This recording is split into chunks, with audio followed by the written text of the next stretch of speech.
안녕하세요. 김주감의 경제부동산입니다. 구독, 좋아요 부탁드립니다. 요즘 중개소 아파트 단지마다 매물이 팔리지 않아 미치겠다는 집주인들이 폭발적으로 늘고 있습니다. 막상 계약을 하려고 하면 즉석에서 5천만 원부터 1억까지 깎지 않으면 계약을 하지 않겠다고 엄포를 놓습니다. 여름만 해도 매도자가 배짱을 튕기며 가격을 올린 것과는 완전히 역전된 상황입니다. 떨어지면 반토막이 난다는데 이제 하락이 시작되고 있는 상황이므로 늦기 전에 1억이라도 빠진 매물이라도 팔아야 할까요?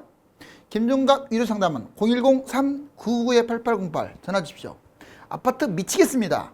단지마다 매수자 계약 포기가 잇따르고 있다. 자, 탐욕에 지금 눈먼 사람들이 이제 문제죠. 상승장 때 좋았죠. 일반인들 아주 가슴 아프게 하면서 집을 무지막지하게 매수했는데 대표적인 게 건설사 고분양가를 바탕으로 해서 주변 집값 많이 올랐다고 선전하죠. 언론사는 건설사한테 돈을 받고 엄청나게 부동산을 홍보하고 언론사도 기득권층을 대변합니다. 그런가 하면 국회의원들 믿지 마세요. 이 사람들 집값 잡는데 1등, 집값 띄우는데 1등 공신이 국회의원이고 정부의 일부 당국자들이에요. 아셨어요? 이 사람들이 집값 끌어올렸다고요. 뭐 투기꾼들이 끌어올린 게 아니에요. 이 국회하고 당국자들이 제일 많이 끌어올렸다고 생각하시면 돼요. 지금까지 실패가 아니죠. 일부러 띄웠다고 봐요, 저는. 다주택자. 자, 이 사람들은 이제 개인들을 다주택자 집 많이 매입했습니다. 특히 아파트를 여러 채 매입한 사람들. 법인 투자자 싹쓸이 했죠. 요즘 막 매물 막 토해내고 있는데 누가 사가겠어요, 그거? 부동산 대폭락, 대세 하락. 자, 2021년제 지금부터 시작이 됐을까요? 자, 크게 세 가지 시나리오 꼭 기억하세요. 어차피 지금 변곡점이 가까워지고 있거든요. 부동산 시나리오 A, 금리 인상 이후에 대세 하락. 지금 가장 큰 게 금리 인상과 대출 규제예요. 여기 보시면 2021년 현재 겨울 여기 원 쳐놨죠. 지금 완전 마이너스까지는 아니지만 0 근처까지 왔습니다. 지금 2에서 5년간 대세 하락. 이게 A가 쭉 이렇게 내려올 것이다. 대략 22년부터 26년까지 지속된다. 한 2년에서 5년간 빠진다 이 말이에요. 이 확률이 예전에는 30%밖에 안 되는데 지금은 40, 50 가까이 지금 반절 가까이 지금 가고 있습니다. 그런가 하면 이제 2021년 지나고 22년으로 갈수록 무슨 말이냐. 두 번째 B, 22년 다시 또 여름 되면 또 폭등한다. 결국 내년 대선도 있고 지자체 선거도 있고 또 새 정부가 단장을 하려면 정책을 정비하려면 시간이 필요하다. 그래서 대략 한 6개월에서 1년 가까이 상승할 것이다. 그랬다가 22년 상승 후 23년에 하락한다. 이렇게 B로 꺾이죠. 이게 두 번째 시나리오예요. 자, 대선 봄 이후에 상승, 대세 하락. 즉 지금 대통령 선거하고 지자체 선거가 집값에 도움을 안 주는 거예요. 자꾸 규제나 풀려고 하고 집값 띄우는 정책이나 쓰려고 하고. 그래도 저는 대통령 선거 하기를 잘했다고 봐요. 여당이 되든 야당이 되든. 왜? 지금 정권으로는 집값 못 잡습니다. 5년 내내 띄웠어요. 자, 그 다음에 세 번째 볼까요? 이제 C. 그런데 더 한술 더 떠서 무슨 얘기하느냐. 집값은 앞으로도 계속 뛴다. 여기 보세요. 22년, 24년 앞으로 3, 4년 동안 계속 올라간다. 자, 이제 크게 세 가지네요. A, B, C인데 왜 C라는 말이 나오냐. 보시면 새 정부가 소극적으로 또 대처해가지고 상승 지속할 것이다. 지금 문재인 정부처럼 집값 적극적으로 잡지 않고 소극적으로 대처하고 아마 그럴 가능성도 있다. 그리고 코로나까지 겹쳐가지고 집값 잡으면 경제에 부담이 된다. 세금 문제도 있고. 그래서 이 이야기도 심심치 않습니다. 자, 이제 A로 갈까요? 내년에 잠깐 올라갔다가 B로 갈까요? 아니면 C로 올라갈까요? 여러분들이 집을 매입하는 것은 이 C일 경우만 매입해야 돼요. A, B도 좀 위험해요. B도. 오히려 이때 매도 타이밍이죠. 이때. 혹시 내년에 반등하면 거래 될 거 아닙니까? 이때가 매도 타이밍이고, 그 다음에 지금은 매도가 안 되니까 매수 타이밍은 바로 이렇게 떨어지거나 이때 떨어지거나 이럴 때가 매수 타이밍. 자, 부동산 중요한 5대 변수, 5가지 변수가 있습니다.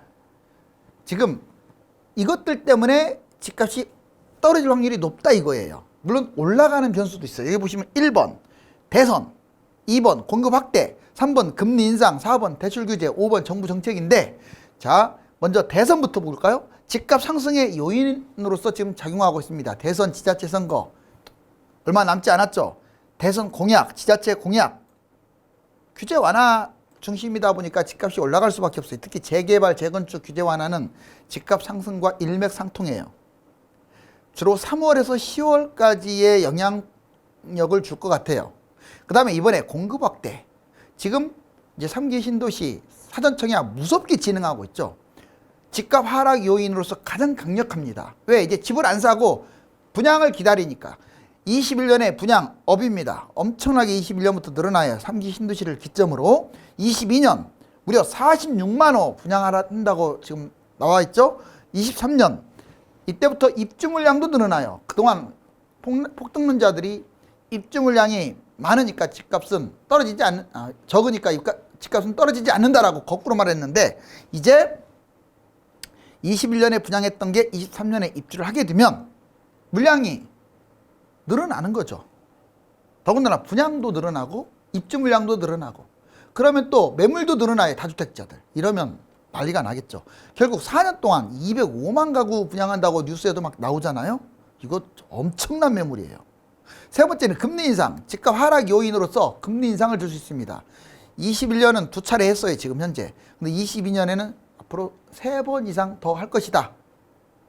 대출이 중요한 게 대출 금리가 4에서 6%, 대출 금리가 5% 넘어가게 되면 사실상 영끌이 불가능에 가깝습니다. 그리고 매입하지 않겠다가 이미 70%를 넘었어요. 5%를 넘어간다면. 그러면 뭐 영끌이 이렇게 확 줄어버리면 매입자가 없기 때문에 집값이 떨어질 수밖에 없죠. 미국도 22년 이후에 3회 정도 금리 인상을 하겠다. 자, 대출 규제, 집값 하락 요인에 어떤 면에서는 금리 인상보다 더 큰 요인이 대출 규제예요. 가계빚이 지금 심각하죠. 우리나라 빚이 워낙 많아서. 그 다음에 규제 지속할 것이다. 영끌 빚도가 확 사라진다. 떨어지죠. 지금 한시적으로 완화할 수는 있어요. 내년 초에 한시적이지 계속 대출 완화한다는 게 아닙니다. 마지막으로 이제 새 정부 정책. 지금 정부 정책은 없어요. 올라갑니다. 알았어요? 자, 새 정부가 이제 집값을 잡을 거냐 말 거냐, 솔직히 말씀을 드리면 여당이든 야당이든 적극적으로 잡을 것 같지가 않아. 제 생각은 보통. 그래서 예측 불가입니다. 이거는 세모라고 봐야 돼. 세모. 자, 폭등 1순위, 지금까지 4년 동안 집값 폭등 1순위는 이 투기 세력들이 아니었어요. 정책이었어요. 정책. 자, 그 다음에 두 번째, 세금 문제, 경제 문제. 야당이 정권 잡으면 집값이 떨어지지 않을까요? 저는 그렇게 생각 안 해요. 여당이냐 야당이냐 그게 중요한 건 아니고, 그 사람이 정말 집값 잡을 의지가 있느냐, 의지가 제일 중요해요. 두 번째, 능력이 있느냐. 세금 문제도 있고 경제 문제도 있고 소비 문제 있고, 혹시 코로나가 계속 기승을 부리면 집값 적극적으로 잡기가 좀 어려울 수도 있어요. 이제 매매 전에 반드시 알아야 할 부동산 중요한 사항 6가지, 이거 꼭 필수적으로 알아두세요. 별표 쳐놓을 테니까. 자, 지금 여기 호재가 있고 언제 GTX가 개통되는데 그때까지 기다리는 게 나을까요? 아니면 팔까요? 만약 하락장이 오면 무조건 팔아야 돼요. 아니, 본인이 팔 생각이 있다면. GTX 개통된다고 집값 뛰지 않습니다. 강남이 떨어지는데 무슨 GTX가 무슨 의미가 있어요. 부동산은 가장 중요한 게, 입지보다 중요한 게 타이밍이에요. 1위입니다. 1위. 잊지 마세요. 타이밍은 다른 말로 흐름이에요. 6가지 중 가장 중요하고요. 지금부터 5년간 계속 지켜보시라 이 말이에요. 그 다음 두 번째 중요한 게 입지입니다. 자본금 갖고 있는 것보다는 가급적이면 상급지로 가려고 해야 돼요. 하나라도 높은데. 그럼 상급지 순위가 뭐냐? 강서, 신경, 광지. 이게 뭔 말인지 아세요? 강남이란 말이에요. 강남이 제일 좋아요. 누구나 알죠? 그 다음 서울입니다. 신도시입니다. 경기도입니다. 경기도도 중심부가 좋죠? 광역시입니다. 지방입니다. 결론적으로 강서, 신경, 광지 뒤로 갈수록 안 좋다고 제가 분명히 말했어요. 인구 감소 및 나중에 회복도 안 될 수 있습니다. 그러니까 조심해야 돼요. 자, 이제 3위가 뭐냐? 그러면 입지 다음으로 물건입니다. 물건. 내가 무엇을 살 것이냐? 자, 잊지 마세요. 대단지 아파트로만 사세요. 나홀로 아파트라든가 아파트가 아닌 것들, 또는 주택이 아닌 것들, 막 예를 들어 상가를 산다든가 이런 거 진짜 조심해야 돼요. 앞으로는 상가 남아도입니다. 신도시가 많기 때문에. 뭐 오피스텔 산다, 숙박 이런 걸 산다, 아유 조심해야 돼요. 이제는 공실도 넘쳐납니다. 3위 물건 반드시 대단지 아파트로. 언제? 하락할 때. 주로 어디로? 강서, 신경, 광지 순으로. 자, 이제 이 세 가지만 또, 이 세 가지가 이미 70%를 넘어섰어요. 그런데 나머지도 좀 봐야죠. 호재. 여러분들이 알고 있는 호재는 생각보다 중요하지 않아요. 왜? 선반영이 돼서 그래요. 오늘 처음으로 알게 됐다 그러면 그건 호재가 클 수가 있어요. 그것도 상승장애. 그런 건 별로 없잖아요. 이미 예전부터 뭐 한다 이때 다 올라갔어요. 호재 반영 정도를 파악해야 돼요. 얘가 대충 한 7, 80%는 다 반영하거든요. 부동산 흐름 속에서 호재를 판단하라 잊지 마세요. 호재가 없는 것보다 있는 게 나아요. 왜? 다음 상승장에 또 이 호재 때문에 떨어졌다가도 올라갈 수 있으니까. 자, 이제 개인 상황도 중요합니다. 본인의 상황은 보지도 않고 무조건 뭐, 자, 자본금이 얼마냐, 연봉은 어떻고 저축은 얼마나 하느냐, 내가 얼마 동안 기간을 갖다가 이걸 보유를 하느냐, 기간별 안정 정도는 어떻냐, 본인의 마인드는 어떻냐, 이걸 또 중요한 요소예요. 이거 살까요 말까요? 털렁 그것만 궁금한 거야. 전화 줘가지고 이거 살까요 말까요? 이게 뭐가 중요해요? 아니 그게 질문도 아니에요. 그건 지금 살까요 말까요? 언제 살까요? 어디를 살까요? 내 상황은 어떤가요? 그 물건은 뭔가요? 호재는 어떻고? 이런 어떤 여러 가지 상황 속에서 나와야지. 정말 단순하게 살까요 말까요? 그런 사람들은 유튜브하고 TV에서 특강하고 무료 상담하는 사람들의 먹잇감이 돼요. 아, 지금 사장님 아주 좋은 곳이 있습니다. 이거 최고예요. 지금 이거 사게 되면 아마 얼마 벌 겁니다. 조심하세요. 딱 이거 살까요 말까요? 딱 먹이에 딱 먹잇감이 되니까. 여기 기회비용입니다. 자, 이거 잊지 마세요. 나는 실거주를 저도 원하지만 자본주의에서는 부동산을 투자를 했다고 해서 욕할 거 아니에요. 투자 못한 사람이 욕먹는, 본인이 바본 거죠. 왜냐? 이건 엄연히 자본주의에서 지분 투자의 대상입니다. 우리가 지금 민주주의에 살고 있지 공산주의에 살고 있는 거 아니잖아요. 물론 이제 무더기로 막 투자하고 막 그냥 하는 사람들을 뭐라고 해야죠. 여기 보시면 기회비용. 거주 목적보다 투자 목적으로 가야 돼요. 거주는 바운다리가 이거밖에 안 돼요. 근데 투자 목적은 이거보다 100배, 1000배 클 수 있어요. 생각해 보세요. 여기서 사는 것보다 여기서 고르는 게 더 훨씬 좋은 걸 고르잖아요. 그게 기회비용인 거예요. 갈아타기, 추가, 대출. 그러니까 갈아탔을 경우 하락장에 또는 추가로 하나를 더 매수했을 경우, 대출을 좀 더 받았을 경우 하락장에는 이거 다 해야 돼요. 다. 가만히 있는 것은 별로 좋은 게 아니에요. 제 방송을 보는 분이 저는 부자가 되기를 바라지 계속 가난뱅이로 살기를 원치 않습니다. 이건 투기 목적하고도 달라요. 본인은 선비인 양 나는 실거주입니다. 아니 10년 지나가지고 다른 사람은 집으로 2억 3억씩 뛰었는데 나만 안 뛰었다면 나는 상대적 거지가 되는 거예요. 생존 경쟁에서 밀리는 거예요. 이제 주택 수별로 부동산 대체 방안. 자, 여러분들 무주택, 1주택, 다주택 아주 쉬워요. 맥만 잡아볼까요? 무주택자들이 그럼 지금 어떻게 해야 하느냐? 좋은 곳 중심으로 청약하세요. 단 고분양가 조심하세요. 특히 지방 같은 경우. 그 안 하는 게 좋아요. 나중에 그 분양가 밑으로도 떨어진다고 했어요. 많이. 저평가, 중저가, 실거주 당장 매입하라는 게 아니라 좀 올 겨울 보면서 누구는 뭐 4, 5년 후에만 매입하라고 하는데 그건 전망이 다르기 때문에 본인의 상황에 따라서 올 겨울에 많이 빠졌다. 뭐 매입할 수도 있는 거예요. 다만 좀 더 많이 빠지려면 3, 4년 빠지는 게 타이밍이긴 해요. 근데 사람에 따라서 막 다르잖아요. 그래서 일단은 올 겨울을 한번 보자. 자, 빌라, 오피스텔, 나홀로 아파트, 상가, 미분양, 뭐 지역주택 조합, 뭐 그다음에 기획부동산의 토지들 이런 거 다 나빠요. 하지 마세요. 이것도 하락장에 하세요. 하려면 토지도 지금 사는 거 아니에요. 하락장에. 상가도 마찬가지예요. 모든 부동산은 같이 움직여요. 아니 아파트는 떨어졌는데 얘들은 올라가겠어요? 말이 안 되죠. 같이. 비싸거나 많이 오른 것들은 신중하세요. 1주택자, 자 1년 상승한다고 해도 추가 매입 조심하세요. 왜? 지금 하나 더 매입해서 뭐예요? 취득세 내고 2주택 되면 팔아도 남는 게 없고 또 지금은요 여러분들 지금은 증여를 해도 문제가 돼요. 왜? 증여세가 너무 세. 집값이 많이 올라서. 증여도 하락장대 하는 거예요. 빌라, 오피스텔, 나홀로 보유자들은 잘 들으세요. 이건 좀 좋지 않은 것들이잖아. 던져버리고 어떤 식으로든지 팔아서 불안하면 조그마한 그냥 아파트 좀 황금성 있는 거 이걸로 갈아타고 아니면 팔고 끝나도 돼요. 이런 거 좋지 않은 거니까. 그 다음에 보세요.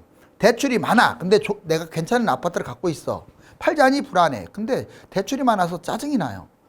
자, 그러면 줄여서 가세요. 지금은 상투 맞으니까 15억짜리를 8억으로 간다든가 20억짜리를 10억으로 간다든가 이런 식으로. 자, 그 다음 다주택자들은 시세 차익이 적은 부동산 빨리빨리 매도하세요. 미래 기대치가 낮고 안 오르는 거 뭐로 끌고 갑니까? 하락장에 망하려고? 차익이 큰데 지금 양도세 때문에 못 파는 사람들은 약간 좀 더 버텨보자고요. 또 혹시 모르니까. 그런데 대선 전까지 이제 거의 완화 안 할 것 같다 그러면 빨리빨리 생각을 해야 돼요. 피해야 할 10가지 부동산 순위하고 사람 순위를 말해볼게요. 자, 앞으로 이 부동산은 절대 웬만하면 조심하세요. 뭐 10대 8의 원칙은 있어요. 10%는 나쁘고 80%는 나쁘고 20%는 좋고 이렇게. 그렇지만 나쁜 게 많으니까 하지 말라고. 이런 사람도 조심하세요. 보세요. 기획부동산 토지가 1등입니다. 1등. 그럼 두 번째로 안 좋은 거 지역택조합 이거 하지 마세요. 그 다음에 3위 테마상가. 상가 관련된 거 상가주택도 별로예요. 자, 신축 빌라. 특히 신축을 강조합니다. 뭐 지분 쪼개기하고 재개발된다. 안 하는 게 상책이에요. 자, 5위 막연한 노후 빌라. 그냥 묻어놓고 언젠가는 재개발 되겠지. 그런 거 해가지고 다음 상승장에도 재개발 안 되면 20년 동안 망하는 거예요. 그 다음에 6위 도시형 생활주택. 7위 오피스텔. 오피스가 됐든 아파텔이 됐든 주거용 오피스텔 하지 마세요. 나홀로 아파트. 나홀로 아파트도 좋지 않아. 이거 팔리질 않아. 지금은 많이 뛰었어요. 나홀로 아파트. 나는 팔고 갈아타기를 권합니다. 자, 비싼 아파트. 비싼 아파트는 언젠가는 또 올라가긴 한데 많이 떨어지니까 조심하라고. 지방에 있는 아파트 뭐 다 그렇다고는 할 수 없지만 특히 지방에서도 많이 오른 것들 조심하세요. 자, 이제 피해야 할 사람 10명이 누군 줄 아세요? 자, 이번에 10등부터 해볼게요. 지방 아파트를 자꾸 권유하는 사람, 비싼 아파트를 자꾸 권유하는 사람, 부추기면서 매매 권유하는 중개인들, 이 사람이 8위고 이제 순위가 높을수록 안 좋은 거예요. 악질이에요, 악질. 7위 유튜브에서 아파트도 아닌 것들 자꾸 팔고 사라고 하는 사람. 자, 6위 무료 상담을 해주는 척하면서 비아파트 막 자꾸 권하는 사람, 또는 그걸 막 팔게끔 해서 부동산 복비를 벌려고 하는 사람. 5위 TV도 마찬가지예요. 비아파트, 주로 아파트가 아닌 것들 가지고 막 이렇게 매매라 어쩌라 하는 사람들은 의심해 보세요. 그리고 지금 뭐 해라 하는 사람들은 의심하세요. 미분양 부동산 파는 사람, 미분양 됐으면 얼마나 안 좋겠어. 특히 오피스텔 여러 개 잡아갖고 지금 피눈물 흘리는 사람들 많죠. 친인척 지인이 비아파트를 권유한다. 이 사람들 분명히 뭔가 먹고 있는 거예요. 하지 마세요. 불법 매매 행위를 강조하는 사람. 그 다음 마지막 1위 여기 9가지를 권유하는 사람. 2022년 46만 공급 폭탄에 4분기 집값 크기 하향세. 여기 보시면 여보세요. 지금 갈수록 늘어나고 있네. 20년부터. 이게 사전청약 약은 3만 7만 늘어나고 있고 점점 늘어나고 있어요. 분양 공급이. 나중에 입주 물량도 늘어나면 이제 난리 날 거예요. 여기 보시면 자 3분기 때만 해도 전체적으로 뜨거웠어요. 이 회색이 뜨겁다는 뜻이에요. 충청권을 빼놓고는 뜨거웠는데 지금 4분기 때 보세요. 수도권 충청권을 제외한 나머지는 지금 차가워요. 자, 빨간색이 안 좋다는 뜻이에요. 지금 불과 1분기 만에 이렇게 둔화됐어요. 상승세가.